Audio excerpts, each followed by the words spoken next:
1 മാറ്റിമറിച്ച തിരോധാനത്തെക്കുറിച്ചായിരുന്നു. ഇന്ത്യാനയിലെ Hawkins എന്ന ചെറിയ പട്ടണത്തിലാണ് നമ്മൾ തുടങ്ങുന്നത്.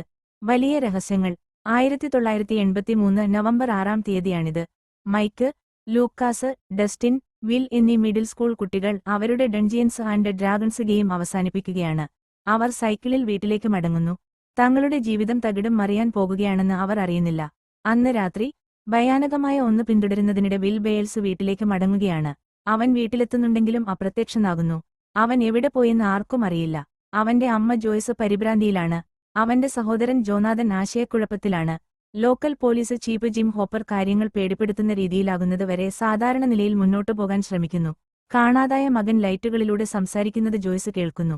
പക്ഷേ അത് തുടക്കം മാത്രമായിരുന്നു. അതേസമയം ഹോക്കിൻസ് ലാബ് എന്നറിയപ്പെടുന്ന അടുത്തുള്ള ഗവൺമെന്റ് ലാബിൽ നിന്ന് തലമുണ്ടനം ചെയ്ത ഒരു പെൺകുട്ടി രക്ഷപ്പെടുന്നു.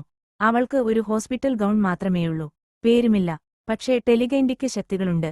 വില്ലിനെ തിരിയുന്നതിനിടയിൽ മൈക്ക്, ഡസ്റ്റിൻ, ലൂക്കാസ് എന്നിവർ അവളെ കണ്ടെത്തുന്നു.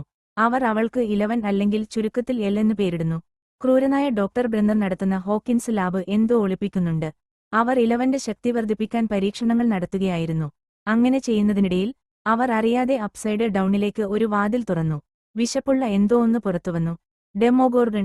മൈക്കിന്റെ സഹോദരി നാൻസി വീല് സ്റ്റീവ് ഹാരിംഗണുമായി പ്രണയത്തിലാണ്. എന്നാൽ ഒരു പൂൾ പാർട്ടിയിൽ വെച്ച് നാൻസിയുടെ കൂട്ടുകാരി ബാർബ് അപ്രത്യക്ഷമാകുമ്പോൾ എന്താണ് സംഭവിക്കുന്നതെന്ന് കണ്ടെത്താൻ നാൻസി ജോനാഥനുമായി കൈകോർക്കുന്നു. ബാർബ് കൊല്ലപ്പെട്ടു. വിൽ ജീവിച്ചിരിപ്പുണ്ടെന്നും ലൈറ്റുകളിലൂടെയും ചുവരുകളിലൂടെയും ആശയവിനിമയം നടത്തുന്നുണ്ടെന്നും ജോയ്സിന് ഉറപ്പാകുന്നു. ഹോപ്പർ അന്വേഷണം തുടങ്ങുകയും ലാബിൽ കണ്ടെത്തിയ കാര്യങ്ങൾ എല്ലാം ശരിവെക്കുകയും ചെയ്യുന്നു.